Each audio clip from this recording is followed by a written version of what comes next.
فلسطین یا بیت المقدس کی تاریخ۔ بیت المقدس کو نماز کی فرضیت کے بعد یہ مسلمانوں کا قبلہ اول بھی ہے۔ یہ انبیاء کرام کی سرزمین رہی ہے۔ حضرت ابراہیم علیہ السلام نے فلسطین کی طرف ہجرت فرمائی۔ حضرت موسیٰ علیہ السلام نے اپنے ساتھیوں سے کہا تھا کہ اس مقدس علاقے میں جاؤ، اس لیے کہ یہ انبیاء کرام کی سرزمین ہے۔ اللہ تعالیٰ نے حضرت لوط علیہ السلام کو اس عذاب سے نجات دی جو ان کی قوم پر اسی جگہ نازل ہوا تھا۔ حضرت زکریا علیہ السلام کا محراب بھی اسی شہر میں تعمیر ہوا۔ حضرت داؤد علیہ السلام نے اسی جگہ قیام کیا اور اسی جگہ اپنا ایک محراب بھی تعمیر کیا۔ حضرت سلیمان علیہ السلام اسی جگہ بیٹھ کر ساری دنیا پر حکومت کرتے تھے۔ فلسطین یہی وہ جگہ ہے جہاں پر معجزات وقوع پذیر ہوئے، جہاں کنواری بی بی مریم رضی اللہ تعالی عنہا کے بطن سے حضرت عیسیٰ علیہ السلام کی پیدائش ہوئی۔ جب حضرت عیسیٰ علیہ السلام کو ان کی قوم نے قتل کرنے کا ارادہ کیا تو اللہ تعالیٰ نے حضرت عیسیٰ علیہ السلام کو اسی جگہ سے زندہ اٹھا لیا۔ ہجرت کے بعد حضرت جبرائیل علیہ السلام دوران نماز اللہ کے حکم سے حضرت محمد صلی اللہ علیہ وآلہ وسلم کو مسجد اقصیٰ سے بیت اللہ کعبہ کی طرف رخ کروایا تھا۔ طالوت اور جالوت کا واقعہ بھی اسی ملک میں ہوا تھا اور ان کے درمیان جنگ بھی ہوئی تھی۔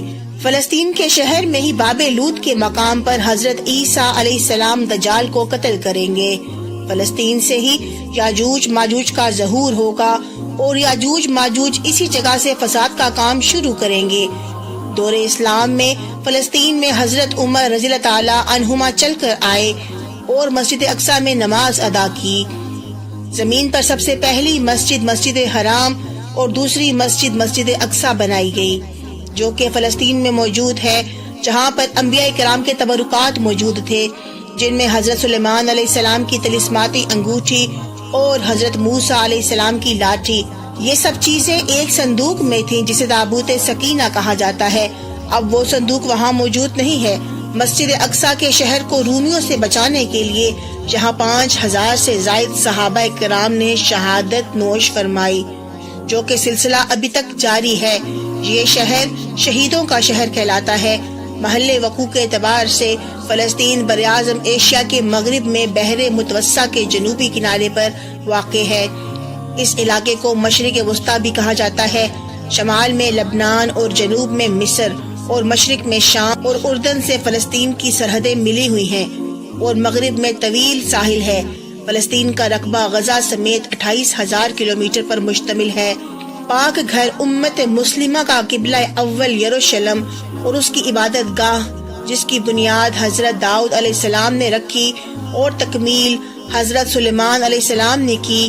عام طور پر شہر یروشلم کو بھی بیت المقدس ہی کہا جاتا ہے۔ یہ ان شہروں میں سے ایک ہے جنہیں نوع انسانی عزت و احترام کی نگاہ سے دیکھتی ہے، جس کا ذرہ ذرہ مقدس ہے۔ اکثر انبیاء اسی شہر میں مبعوث ہوئے۔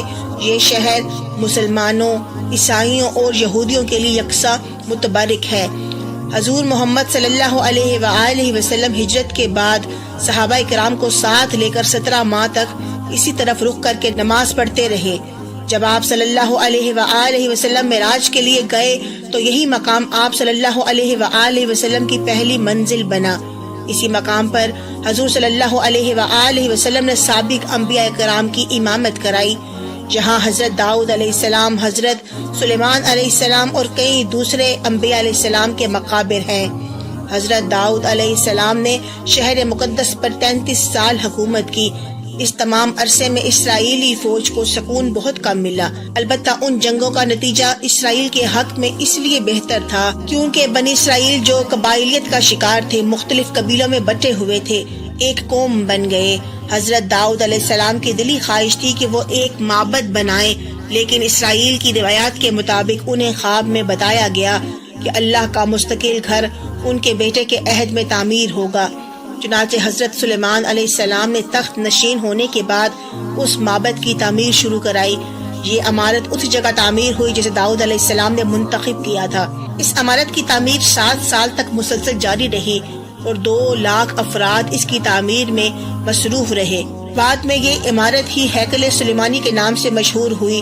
ہیکل سلیمانی فن تعمیر کا ایک شاہکار تھا جس کی لمبائی 90 فٹ، چوڑائی 30 فٹ اور اونچائی 45 فٹ تھی۔ اس کے اندر پاک ترین جگہ بنائی گئی جہاں تابوت سکینہ رکھا گیا۔ حضرت سلیمان علیہ السلام کی وفات کے بعد بنی اسرائیل کی ریاست 2 حصوں میں بٹ گئی۔ اس کے ساتھ ہی بنی اسرائیل فحش، حرام کاری اور عیاشی میں مبتلا ہو گئی اور انہوں نے ایک اللہ کو چھوڑ کر بتوں کی پوجا کرنی شروع کر دی۔ ریان بن سلیمان کو تخت پر بیٹھے 5 سال ہوئے تھے کہ شاہ مصر شاک نے یروشلم پر پیش قدمی کر دی اور بغیر مزاحمت کے شہر میں داخل ہو گیا۔ وہ ہیکل سلیمانی اور عبادت گاہ کی تمام قیمتی چیزیں شاہی خزانوں سمیت لوٹ کر لے گیا۔ حزقیہ نے اپنے اس دور میں ہیکل سلیمانی کی عظمت کو بحال کیا۔ یہودی قوم کی پہلی تباہی و بربادی بخت نصر کے ہاتھوں میں ہوئی۔ اس تباہی میں نہ صرف ہیکل سلیمانی کا نام و نشان مٹ گیا بلکہ دیگر صحائف کے ساتھ ساتھ تورات بھی غائب ہو گئی۔ بخت نصر کے اس حملے کے بعد تابوت سکینہ ایسا غائب ہوا کہ آج تک اس کا سراغ نہیں لگایا جا سکا۔ 539 میں ایران کسریٰ نے بابل کو فتح کیا تو اس نے یہودیوں کو اپنے وطن واپس جانے کی اجازت دے دی۔ چنانچہ جب یہودی یروشلم واپس آئے تو انہوں نے یوشع بن یوسف کی قیادت میں ہیکل سلیمانی کی تعمیر دوبارہ شروع کی۔ 516 میں یہ تعمیر مکمل ہوئی، لیکن ہیروڈس کے دور میں جو رومی شہنشاہ کے وزیر کی حیثیت سے بعد میں یہاں کا بادشاہ بنا، بیت المقدس نے دوبارہ سلیمان علیہ السلام کے عہد کی عظمت حاصل کر لی۔ اس بادشاہ نے ہیکل سلیمانی کو دوبارہ سے عظمت بخشی۔ بقول کیپٹن وارن، ہیروڈس کے وسیع کردہ ہیکل کا رقبہ تقریباً 1000 فٹ تھا اور شان و شوکت میں سلیمان علیہ السلام کی تعمیر کردہ ہیکل سے کسی طرح یہ کم نہیں تھا۔ 70 عیسوی میں جب رومی شہنشاہ ٹائٹس شہر میں داخل ہوا اور رومی سپاہی یہودیوں کا تعاقب کرتے ہوئے ہیکل کے اندرونی صحن میں داخل ہوئے تو ایک یہودی نے جلتی ہوئی مشال ہیکل کے اندر پھینک دی، جس سے ہیکل میں آگ بھڑک اٹھی اور یہ جل کر راکھ ہو گیا۔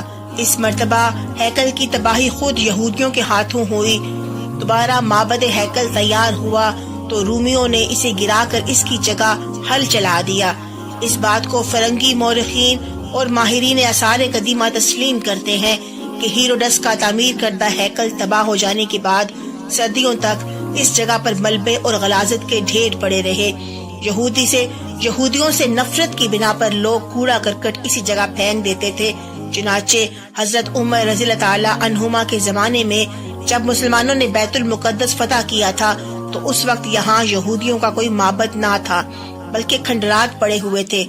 حضرت عمر رضی اللہ تعالی عنہما کے حکم سے ان کھنڈرات پر ایک مسجد کی تعمیر ہوئی۔ تقریباً اسی سادہ سی تعمیر کے 50 سال بعد عمومی خلیفہ عبد المالک بن مروان نے 72 ہجری 290 عیسوی میں مسجد اقصیٰ اور کعبۃ الزہرا کی بنیاد اٹھائی۔ یہ خلیفہ کعبۃ الزہرا کی تعمیر ہی مکمل کر سکا۔ مسجد اقصیٰ کی تعمیر کا کام جو ادھورا رہ گیا تھا ولید بن عبد الملک نے مکمل کروایا۔ وہ مقدس مقامات جن کی بدولت یہ مقدس شہر مسلمانوں، عیسائیوں اور یہودیوں کی عقیدتوں کا مرکز ہے، شہر کے مشرقی پہاڑی پر ایک احاطے میں ہے جس کو مسلمان حرم شریف اور یہودی بیت اللحم کے نام سے پکارتے ہیں۔ یہ اس کا مقدس ترین حصہ ہے۔ ڈاکٹر برکلے کے بیان کے مطابق حرم شریف 35 ایکڑ پر مشتمل ہے۔ مسجد اقصیٰ اور کعبۃ الزہرا اسی حرم میں ہے۔ حرم میں جگہ جگہ بلند مقامات ہیں جنہیں مسلمان محراب کہتے ہیں اور ان کے ساتھ نوافل ادا کرتے ہیں۔ حرم شریف میں 4 حوض وضو کے لیے اور 5 منبر واعظین کے لیے۔ اندرونی اور بیرونی دروازوں کی تعداد 50 ہے۔ احاطہ حرم کے اندر جو زیارتیں ہیں ان میں مسجد اقصیٰ اور کعبۃ الزہرا کے علاوہ اور بھی بہت سی عمارات موجود ہیں۔